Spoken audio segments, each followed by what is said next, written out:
currently a senior at Newark High School. I have only attended this church for a few months, and most of you don't know anything about me. I'm going to share a little bit of my testimony. I was 10 years old when I looked out the back window and saw the red and blue lights flashing. I realized something. My life would never be the same. My home life was something a little girl should never experience. My mom was a drug addict, and I watched her and my older sister get beat by their husbands. I've seen some things that I shouldn't have. I had no idea who God was, so I felt I was on my own. When I was 10 years old, I was separated from my family and entered into the DCFS system. I was shipped to many different people. First, I was placed with my stepdad. When faced with the choice of seeing us or seeing my mom, he chose my mom. Next, we were placed in a foster home with my mom's biological cousin. Alcoholism and domestic violence were frequent in the house, and we were moved from there also. Next came emergency foster placement in Hoopeston. This was a woman who already fostered 2 other kids. We were half an hour away from our school and knew that this would not be permanent. I felt like no one wanted me.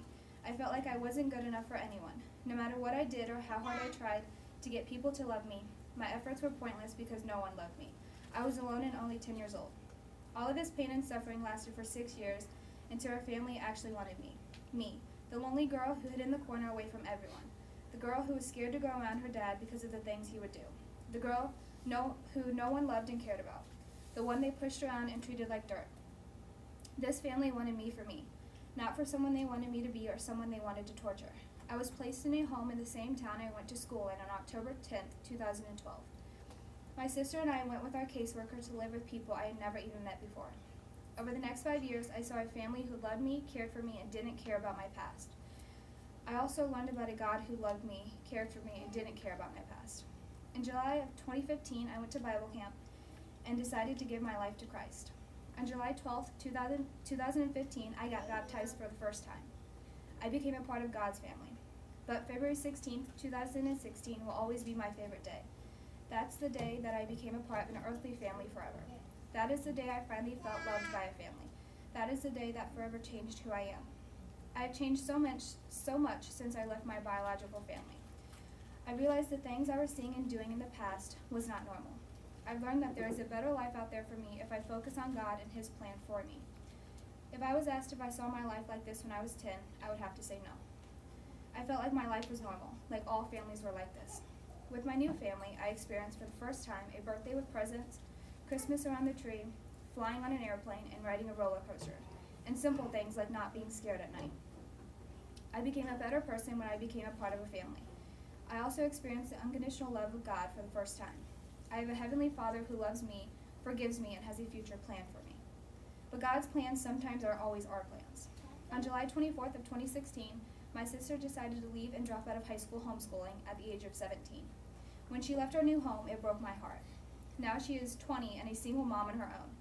I realized through her situation that I want my life to look different from hers. I want to be successful and prove to people that I'm not a screw-up like the rest of my family. I want my life to have meaning. I will be the only member of my original family to graduate and finish high school. I will also be the only one to attend college. I've come a long way from where I was when I was little. As I look back on my past, I realize that my life was not a healthy environment. Because of my past, I do have trust issues, but I'm growing past that. Through all of my experiences, I've learned to put my trust in God. He showed me that there is a better life for me. He took me out of a terrible situation and put me in a healthier one. I've learned to put my trust in Him through all things, no matter the situation. I know that God was always with me, even though I didn't know Him, and He was protecting me from harm. I wouldn't be here today if He wasn't there watching over and protecting me. When I graduate high school, I plan on going to Eastern Illinois University to study hospitality and tourism management. I want to be a wedding planner, hotel manager, or own my own business. I'm going to stay on the track I am on, and I'm not looking back. That page in my life is over. I want to turn to a blank page for myself. But I will always remember what happened. I don't want to forget. If I didn't experience those things, then I wouldn't be the person I am today. The bad times in my life helped me to see how good my God is. His word promises, never will I leave you, never will I forsake you. I am grateful to God for always having His hand on my life, even when I didn't know He was there. My prayer for everyone else would be that you come to trust in Him also.